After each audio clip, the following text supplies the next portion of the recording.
Hello mga katropahan, magandang buhay. Tapos na yung trabaho natin mga katropa at oras na para kumain. Sis, where's my pagkain? Kain tayo mga katropa at ako'y gutom. Hindi ako gutom. May bagoong alamang ako. Yummy alamang. Yan. Kain tayo.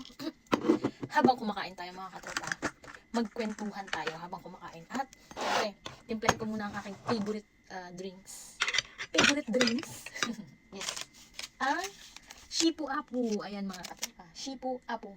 Mixed with berries flavor. 15 grams po siya. Gawa siya sa You Glow Babe. Yes, baka naman, You Glow Babe.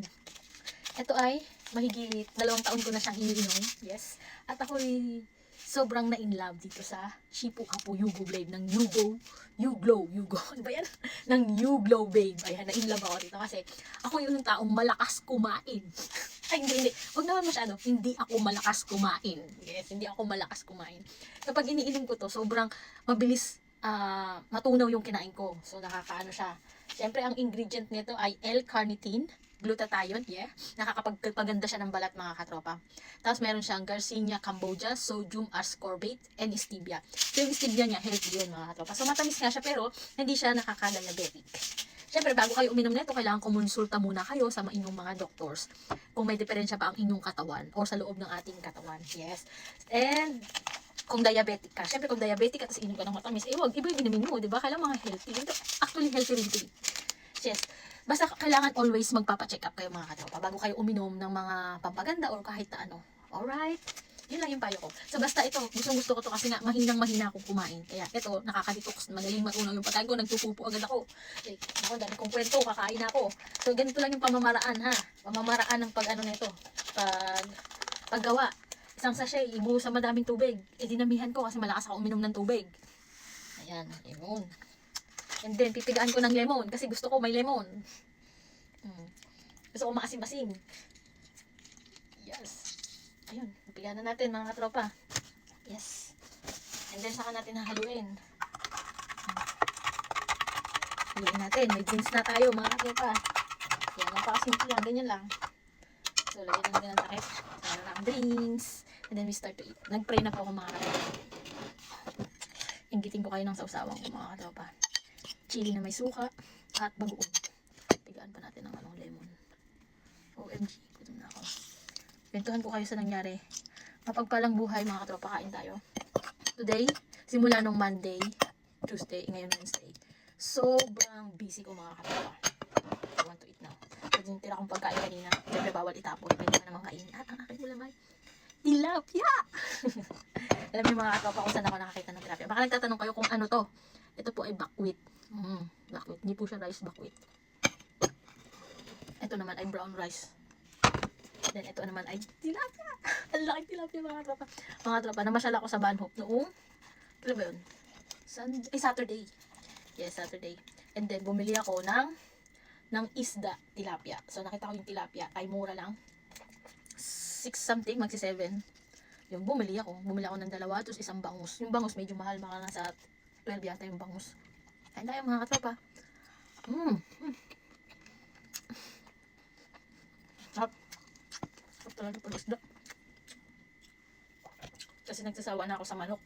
Lagi na lang kaming manok. Ulam namin dito sa bahay, manok. Lagi. Nagtasal mo naman, pero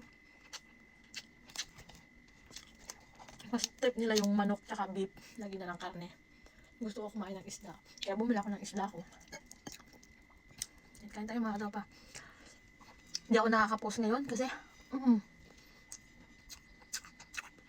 sobrang busy ko. Ang daming playdate ng mga bata. Lakad doon, takbo doon. Ang daming activities.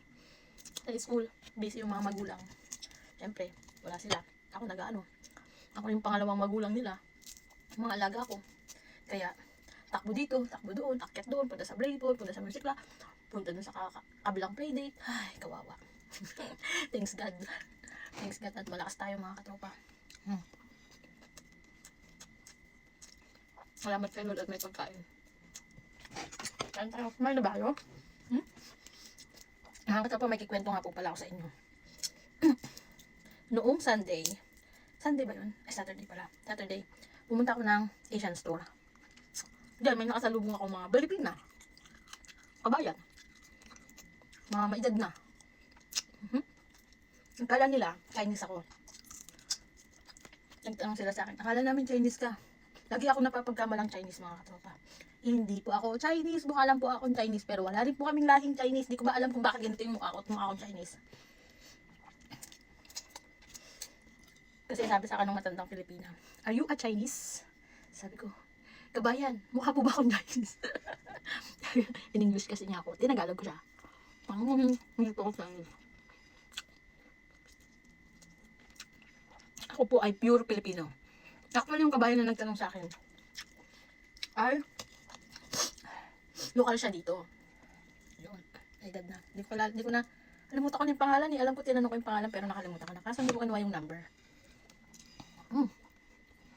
Ang sarap lang ng isla. Kaso, medyo na-awkward ako sa tanong na iba pa niya.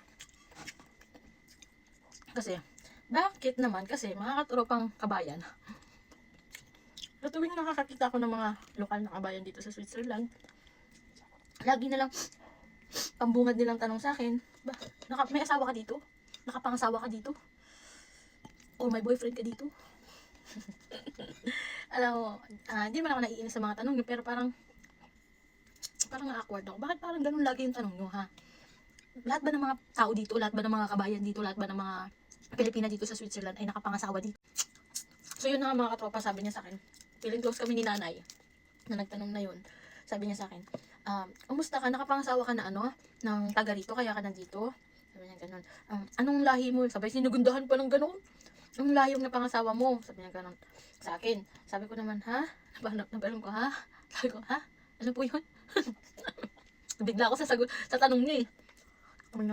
At as bigla niya binago yung tanong. Sabi niya, sabi ko, taga saan ka? Sabi niya ganun. Sabi ko, taga dito po. Dito po ako nagtatrabaho. Ano ka? Wala, may asawa ka ba rito? Sabi ko, wala po. Sabi ko, tinanong ko naman siya. Ate, may tanong po ako. Siyempre, magkaalang ako sumagot. Matanda yung kausap ko eh. Lahat po ba ng nakakarating dito ay may asawa po bang mga ibang lahi or lokal dito? Hindi ba po pwedeng pumunta lang dito para magtrabaho? Sinabi kong gano'n. Abay, si katropa nyo ay naiirita na nung time na yun. Pero syempre, hindi ako nagpakita ng irita, mga katropa. Sa isip ko lang yun. Pero syempre, talaga naman nakakairita. Sabi ko, yun, sinabi ko sa kay nanay. Sabi ko, lahat po ba ng pumupunta ditong Pilipina ay gusto lang po bang mag-asawa ng lokal? Yun. Sabi niya, hindi naman, bakit? Taga saan ka? Sabi ko, yun, dapat nanay ganun po muna yung tanong niya sa akin. Huwag ka muna kayong basa-basa magsusunggap ng question. Dapat ganoon. Galing po kasi ako ng Dubai. Kaya sinabi ko sa kanya na galing ako ng Dubai. Ako po ay, naimbitahan dito ng aking mga boss. Siyempre, sinagot ko na siya. Dinala ka ng amo mo. Sabi niya, ang swerte mo naman, sabi niya sa akin. Sabi ko, hindi po. Swerte po yung mga boss ko. Bless po sila. Kasi bibihira lang yung nadadala ng mga amo. Kasi Philippine passport ka, bibihira lang daw dito yung Philippine passport. Di wow. Di ako sumagot. Isip ko na lang, sabi ng isip ko, di wow, kayo na, sa isip ko lang. Sabi ko, ganun mo ba? Sorry, ganun na Philippine passport na kayo. Kasi karamihan dito nakakapangasawa ng mga nagpupunta daw talaga dito, mga may kasamang taga rito, mga lokal dito, yung mga German, yung mga taga Europe, yung nakakapangasawa sila ng ganun, kaya sila nandito. Karamihan. So, bibihira lang daw yung katulad ko na dinadala ng amo. Which is, totoo naman talaga yun. So, yung pagpunta ko dito mga katropa, isang biyaya, isang blessing, na sobra kong pinagpapasalamat kay Lord. Pero minsan, nakaka-awkward lang kasi magtanong yung mga ibang tao kasi parang lahat na lang ng issue ng mga tao sa buhay kung bakit sila nandito, yung lalo na, especially yung mga lokal, ay ganun yung pinagmulan nila na nakapangasawa sila ng mga taga-European. Pero nandito. Tapos ang tingin na nila sa mga baguhan na pumupunta dito sa Europe or kung saang bansa man lang, tingin na nila, may asawa na din ganun. Hindi ba pwedeng unahin niyo muna magtanong, kumusta ka na kabayan? Paano ka nakapunta rito? O, di yung, kabayan, nakapangasawa ka ba ng rito? Ng lokal? Kaya ka nandito? Anong klaseng tanong yun, mga katropo? Minsan gamitin nyo rin po yung pagkatanda nyo. Alam mo, buti na lang, mabait akong tao at nire-respeto ko yung mga sagot nyo kahit na ganoon. Pero syempre, kailangan kayong maturuan ng magandang asal. Buti na lang, hindi ko kayo sinagot ng pabalang at hindi ako pagod noon kahit pagod. Ayun, dapat hindi po tayo close lola, nanay. Hmm. Kung mapanood niyo po itong video ko, next time po pag magtanong kayo, dapat yung konting may respect naman. Yung konting parang, sir, ano mo naman, diba? Yung parang konting pong, ano, may, hindi lang po porkit kayo yung nauna dito kasi para pinapalabas niya, kami nauna dito, taga-lokal kami, may asawa kaming lokal, kaya kami nandito, ikaw hindi ka nakapangasawa ng lokal, ganun, dala ka lang pala ng boss mo. Ano naman po kung dala ko ng boss ko, o diba, mas blessed po ako kasi hindi ko po ginamit yung pagkaharot ko para makarating ako dito sa Switzerland dahil hindi ko naman talaga kailangan maging harot bago ko makarating sa iba't ibang bansa ng lugar dito sa mundong ibaba. Diba? Kasi mukhang mayabang si nanay nung kausap ko. Pero okay lang. Hindi naman ako nung nagyabang nung araw na yun. Kaya nagpakumbaba ako kay lola, kay nanay. Kahit ganun yung tinanong niya sa akin, ay nagpatapat na ako ng magandang asal sa kanya.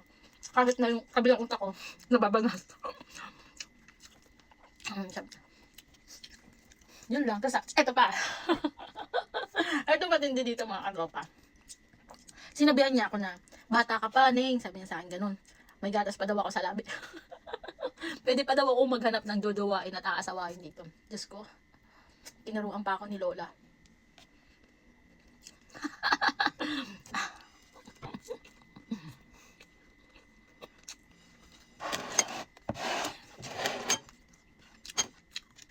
Sinabi niya yun sa akin.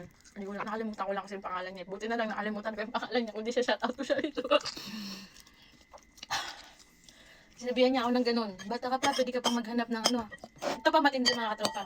Sabi niya, hahanapan niya daw ako, kunin niya raw number ko. Patay. Buti na lang hindi ko memorize yung number ko. Sabi ko, ay patay. Hindi na lang ko, naiwanan ko po yung cellphone ko. Hindi ko pa naman memorize yung number ko. Mamadali na akong umalis sa kanya para hindi na magtanong. Yeah, shout out sa'yo, nanay. Buti na lang hindi kita kilala. Nakalimutan ko ang iyong pangalan. Yun. Sa mga shout out sa mga di ko naman nilalahat mga katropa. Yung mga taga dito sa Switzerland.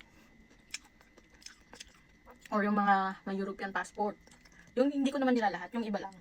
Hindi naman porque taga rito kayo, taga European passport kayo, pwede nyo nang pagsalitaan yung mga taong baguhan na Philippine passport, na katulad ko. Pwede nyo nang yabangan ng ganun. Wag naman po sana. Kabayan din po na magkapareho po tayo ng lahi. Pakita po tayo ng maayos na ano ba yun? Makita po tayo ng maayos na pagpapakilala sa ating kapwa. Na walang yabang. Yung tamang lang. Tamang, ay kabayan, kumusta ka na? Kumusta ka na dito? Ganun ba? Tamang pagpapakilala na may respeto at disiplina sa sarili. Hindi porket ikaw yung nauna dito at matagal ka na at lokal ka na, dami mo nang alam. Di wow. May asawa kang lokal, di wow. Kayo na. So, respect other people mga katropa. Okay? So, yun lang. Para respeto din kayo ng kapwa nyo. Hindi na lang, mabait ako. Kaya hindi ko kayo naunawaan ko kayo. Lahat naman. So, yun nga mga tropa. Sana may natutunan kayo sa akin habang kumakain ako. Ako nga, hindi nga ako nagtanong sa ganyan ng ganun eh. Sabi ko lang, hello po, kumusta po kayo? May paggalang pa. Diba? Dapat ikaw matanda, magpapakita ka ng totoong magandang asal sa nakakabata. Para gagayin ka ng bata. Ang bait nito, nung nakilala ko, taga saan ka to, hindi ko nakuha yung pangalan niya. Pero buti na lang hindi ko po nakuha yung pangalan niyo kasi wala na po akong balak. Hindi nakilalanin kayo.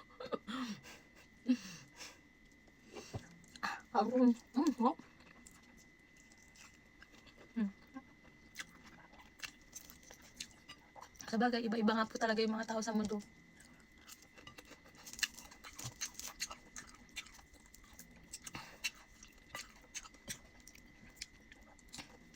Sarap. Nang haba na nitong video ka. Ang sarap talaga ng isda mga katropa. Tapos Monday, busy sa trabaho. Pero kahit busy, okay lang, masaya. Masarap pa rin magtrabaho. Kahit busy. Kahit busy ang life.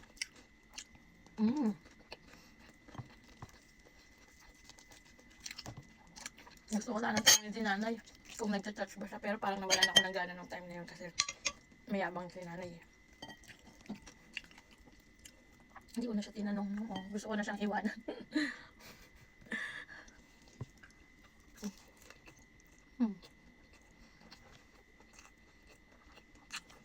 Yun lang mga katropa. Ingat kayo palagi, di ba tapos kumain.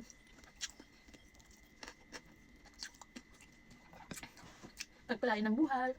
Ako nga pala si Janet Patches ng Switzerland.